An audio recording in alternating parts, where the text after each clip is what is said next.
పుష్ప ప్రపంచంలో అగ్రస్థానం ఎవరికి? పూర్వకాలం భూలోకంలోని పువ్వులన్నీ బ్రహ్మదేవుని సన్నిధికి తమ కోరికలను తీర్చుకోవడం కోసం వెళ్ళాయి. రంగురంగుల పూలు, రకరకాల పూలు, సువాసనలు వెదజల్లే పూలు, చిన్న పూలు, పెద్ద పూలు, ఎన్నో రకాల పుష్పాలు పని కట్టుకుని సృష్టికర్త వద్దకు జట్లు జట్లుగా వెళ్ళాయి. మందారం తన జాతి పూలకు ప్రతినిధిగా ముందు వరుసలో ఒక ఆసనం మీద హుందాగా కూర్చుంది. దాని పక్కనే నందివర్ధనం తన జాతి పూల తరఫున ఇంకో ఆసనం మీద గర్వంగా కూర్చుంది. ఇదే విధంగా గులాబీ, మొగలి, చామంతి, బంతి మొదలైన పువ్వులన్నీ కూడా వరుసలో అతిశయంగా కూర్చున్నాయి. ఈ పెద్ద పూల ఆర్భాటానికి భయపడి పిరికితనంతో మల్లె, సన్నజాజి పూలు ఒక మూల ఒదిగి నించున్నాయి. కాకడా మల్లెలు, పొన్నపూలు, సంపెంగలు ద్వారానికి అడ్డంగా నిలబడ్డాయి. బ్రహ్మదేవుడు తన పరివారంతో సభలోకి ప్రవేశించాడు. ద్వారానికి అడ్డంగా ఉన్న కాకడా మల్లెలు, పొన్నపూలు సరిగ్గా దారి ఇవ్వకుండా నిలబడ్డాయి. బ్రహ్మ ఆ పూల ముఖాలు చూసి ముఖం చిట్లించి తన ఆసనం వద్దకు నడిచాడు. ముందు వరుసలోని పూలన్నీ ఎంతో గర్వంగా లేచి నిలబడ్డాయి. మూల ఒదిగి నిలబడ్డ మల్లె, సన్నజాజి పూలు వినయంగా నమస్కారం చేశాయి. బ్రహ్మదేవుడు ప్రతి పువ్వు చర్యను గమనిస్తూనే ఉన్నాడు.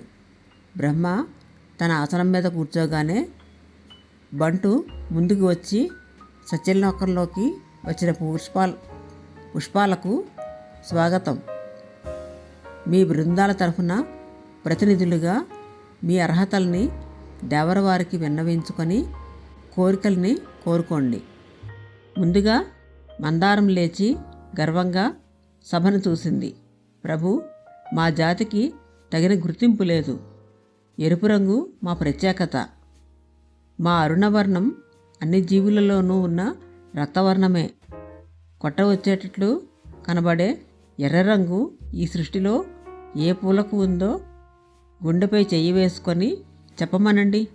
కాబట్టి మా ప్రత్యేకతల్ని, అర్హతల్ని గమనించి మాకు పుష్పలోకంలో అగ్రస్థానం ప్రసాదించవలసిందిగా మనవి చేస్తున్నాను అని కూర్చుంది. నందివర్ధనం లేచి నిలబడి, దేవా, తెలుపు రంగు పవిత్రతకు చిహ్నం. పవిత్రత లేకపోతే ప్రపంచపు మనుగడే లేదు. ఈ ఒక్క లక్షణాన్ని బట్టి పూలలోకంలో అగ్రస్థానం ఉండి తీరాలని కోరుతున్నాను అని పలికి కూర్చుంది. అవి పువ్వు ముఖం కందిపోతుండగా లేచి నిలబడి, మహాప్రభు, మా సోదర పుష్పాలు మీతో మాట్లాడుతున్న తీరును వింటూ ఉంటే ముళ్ళ మీద ఉన్నట్లే ఉంది. రంగు చూసుకొని పొంగిపోవడం గొప్పతనం కాదు. రంగు కంటే మిగతా ప్రత్యేకతలు కూడా చూడాలి. అయినా మా జాతిలో అన్ని రంగు పూలు ఉన్నాయి. రంజైన సువాసన ఉంది.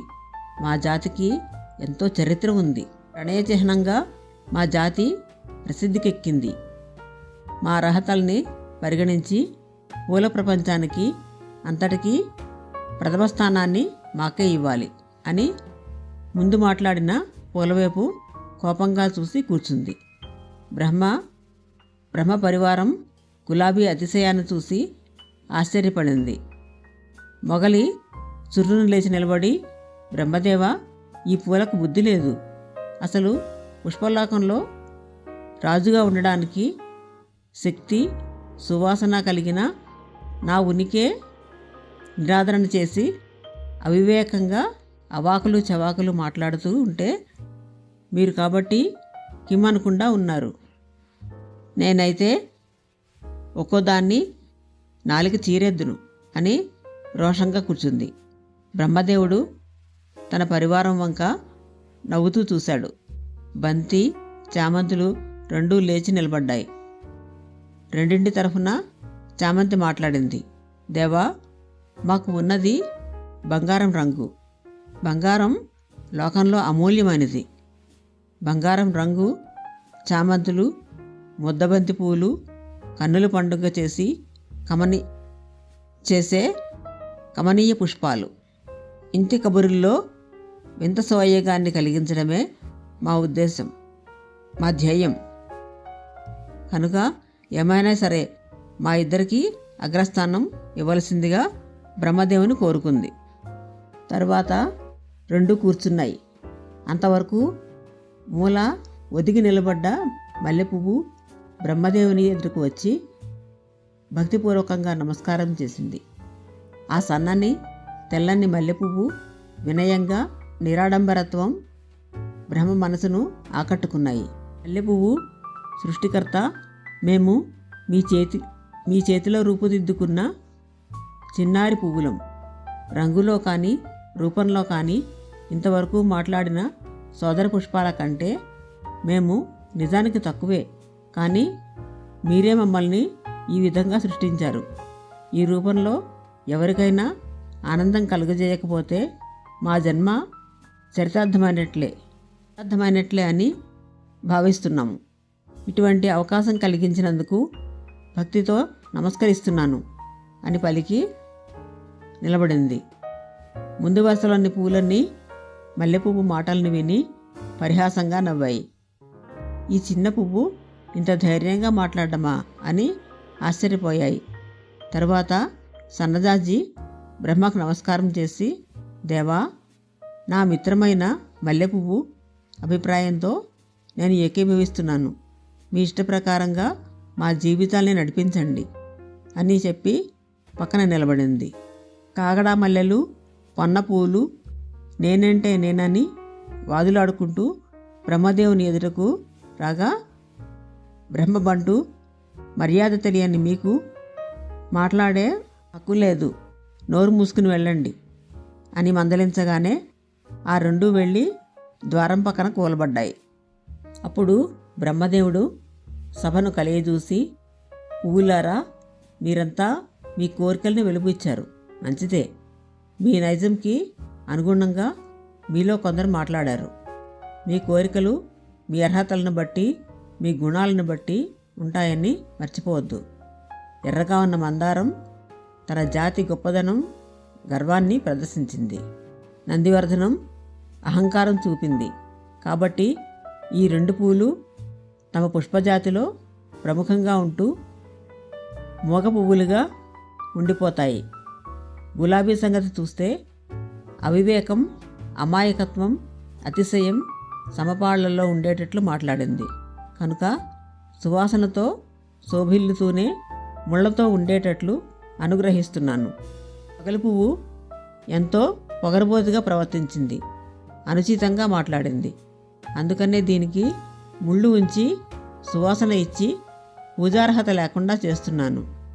చామంతి, బంతిపూలల్లో అధికారం, హోదా కావాలని తపన ఎక్కువగా కనబడుతోంది.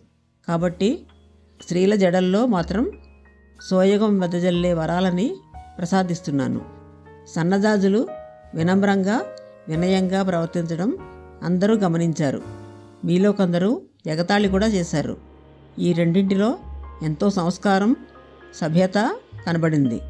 సువాసన కలిగి ఉండి తమ జన్మకు సార్థకత కలిగించమని తప్పితే అగ్రస్థానం ఇవ్వమని నన్ను అడగలేదు. ఈ ఉత్తమ గుణాన్ని నేను ప్రశంసిస్తున్నాను. పుష్ప ప్రపంచంలో అగ్రస్థానాన్ని ఇస్తున్నాను. భూలోకంలోని ప్రజలకు ఆనందం, ఆహ్లాదం తప్పక కలుగుతాయి. ఇంకో సంగతి, పద్మం లక్ష్మీదేవికి ఆసనంగా ఉన్న కారణం చేత తాను రాలేనని, నా నిర్ణయానికి కట్టుబడి ఉంటానని నా ప్రతినిధితో కబురు పంపించింది.